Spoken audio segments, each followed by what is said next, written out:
ആ കല്യാണം മുടങ്ങി മോളെ. വേണ്ടെന്ന് പറഞ്ഞ ദേവികയും കൂട്ടിന് ഇവിടുന്ന് ഇറങ്ങിപ്പോയി. എന്ത് പറ്റിയെന്ന് ഞാൻ ചോദിക്കുന്നില്ല. ഒരിക്കലും പരസ്പരം വിളക്കി ചേർക്കാൻ പറ്റാത്തൊരു ബന്ധമായിട്ട് അല്ലെങ്കിലും എനിക്ക് ഈ ബന്ധത്തെ നേരത്തെ മുതലേ തോന്നിയിട്ടുള്ളത്. ഞാനത് പലവട്ടം പറയാൻ ശ്രമിച്ചിട്ടുണ്ട്, പല രീതിയിൽ. പക്ഷെ ആരും എന്റെ വാക്കുകൾ മുഖവിലേക്ക് എടുത്തില്ല. സാരമില്ല, കഴിഞ്ഞത് കഴിഞ്ഞു. എല്ലാരും മറക്കണം. എന്നിട്ട് ഇനി ഇവിടുന്ന് എന്ത് ചെയ്യാൻ പറ്റുമെന്ന് ആലോചിക്കണം. അതെ, അതാ വേണ്ടത്. ഇവിടുന്ന് ഇനി എന്ത് ചെയ്യാനാ? ഒരിക്കൽ സദ്യ കുഴികുത്തി മുടിയിട്ട് എല്ലാവർക്കും പിരിയാം, അല്ലാതെ എന്ത് ചെയ്യാനാ? നിശ്ചയിച്ച കല്യാണം നടന്നില്ല എന്ന് വെച്ച് ഇനി കല്യാണമേ നടക്കില്ല എന്ന് ആരെങ്കിലും വിചാരിക്കുന്നുണ്ടെങ്കിൽ അത് വെറുതെ.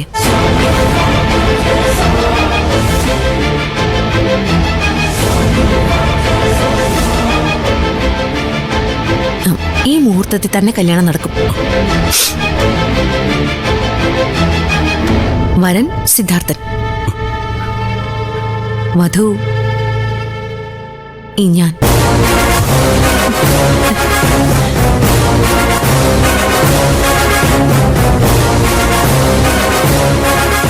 വക്കീലിന്റെ ഭാര്യയാവാൻ എനിക്ക് സമ്മതം.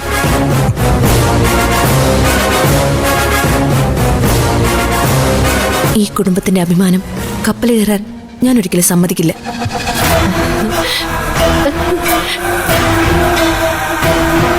അതുകൊണ്ട് ഇപ്പൊ ഈ നിമിഷം സിദ്ധുവിനെ കല്യാണം കഴിക്കാൻ എനിക്ക് വിരോധമില്ല. നീ ഞങ്ങളുടെ മാനം രക്ഷിച്ചു മോളെ. നിനക്കിങ്ങനെ പറയാൻ തോന്നണ എന്നെ എത്ര തവണ പ്രാർത്ഥിച്ചിട്ടുണ്ടെന്നറിയോ ഞാൻ. ഇപ്പോഴെങ്കിലും ഈശ്വരൻ നിനക്ക് നല്ല ബുദ്ധി തോന്നിച്ചല്ലോ. ഞാനെന്നും ഈ കുടുംബത്തെയും നിങ്ങളെയൊക്കെ സ്നേഹിച്ചിട്ടേ ഉള്ളൂ ചേച്ചിയമ്മേ.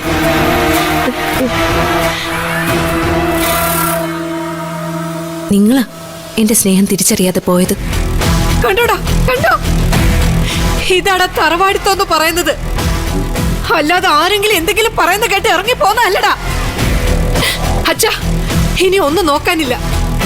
നമ്മൾ ഈ കല്യാണം നടത്തുന്നു. നമ്മളോ? ഞാൻ തയ്യാറല്ല. എനിക്ക് വേണ്ട. നീ വെറുതെ എന്റെ ക്ഷമ പരീക്ഷിക്കരുത്. ഇതുപോലൊരു അവസരം ഇനി നിനക്ക് കിട്ടത്തില്ല. അറിയട്ടെ അവര് നീ പെണ്ണ് കിട്ടാതെ നിൽക്കുന്നവനൊന്നും അല്ലെന്ന്. നിങ്ങൾക്ക് എന്ത് ഈ പറയുന്നേ? മാർക്കറ്റിൽ പോയി സാധനങ്ങൾ മേടിക്കുന്ന പോലെയാണോ കല്യാണം നടത്തേണ്ടത്? ചേച്ചി ഇതെന്റെ ജീവിതമല്ലേ? മനസ്സെന്ന് പറയുന്ന സാധനം ഇല്ലേ എനിക്ക്? ആ മനസ്സിനോടാ നീ പറയേണ്ടത് ചന്ദ്രയെ കല്യാണം കഴിക്കാൻ. ഇവളുടെ സ്ഥാനത്ത് വേറെ ഏത് പെണ്ണാണെങ്കിലും ഇത് സമ്മതിക്കത്തില്ല. ഇനി നീ ഇവളെ പുറംകാലം കൊണ്ട് തട്ടാൻ ആ പരിപാടി എങ്കിൽ ദൈവം പോലും നിന്നോട് പൊറുക്കത്തില്ലടാ. പ്രേമേ, സിദ്ധു പറയുന്നതിലും കാര്യമുണ്ട്. മനസ്സിനെ ഇഷ്ടപ്പെടാത്ത ഒരാളെ എങ്ങനെ വിവാഹം കഴിക്കാൻ പറ്റിയ? നിങ്ങളൊന്നും മിണ്ടായി. അവനെ കൊണ്ട് ഞാൻ സമ്മതിപ്പിച്ചോളാം.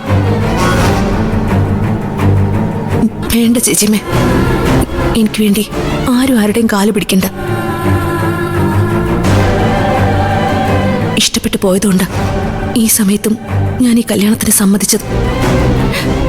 ഇത് കേട്ടില്ലേ? ഒന്ന് നിർത്തുന്നുണ്ടോ? എനിക്ക് കുറച്ച് സമാധാനം എന്താ? നിക്കടാ അവിടെ.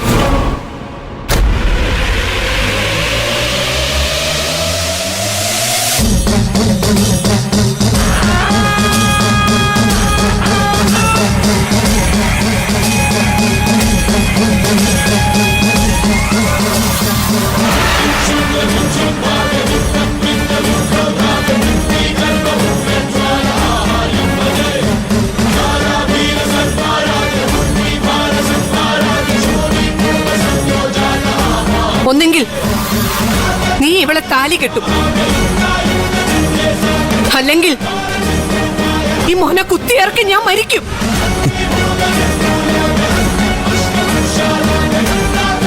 ഏത് വേണമെന്ന് നിനക്ക് തീരുമാനിക്കാം. പ്രേമേ വേണം പ്രേമേ. അയ്യോ അങ്ങോട്ട് മടുത്തു. എനിക്ക് ഈ ജീവിതം തന്നെ മടുത്തു. കല്യാണം സ്വർഗത്തിൽ വെച്ച് നടക്കുന്നാണല്ലോ വിശ്വാസം. അത് ശരിയാണെന്ന് തെളിഞ്ഞോണ്ടല്ലേ ദേവിക ഈ മണ്ഡപത്തിൽ നിന്ന് ഇറങ്ങിപ്പോയത്. ഈ സിദ്ധു വിവാഹം കഴിക്കേണ്ടത് ചന്ദ്രയാണെന്നല്ലേ അതിന്റെ അർത്ഥം.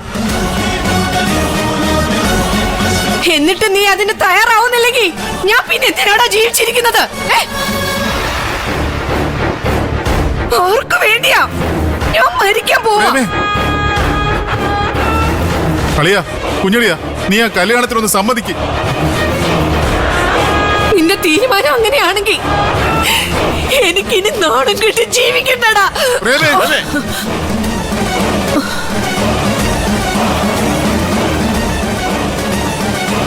എനിക്ക് വേണ്ടി ആരും മരിക്കണ്ട.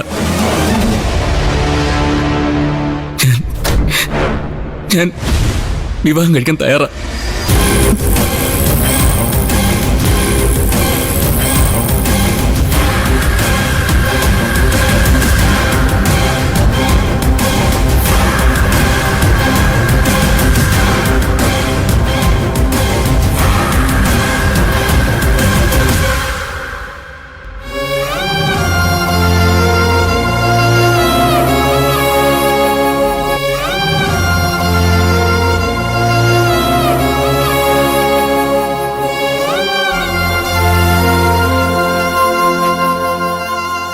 നിങ്ങൾ വിഷമിക്കൊന്നും വേണ്ട.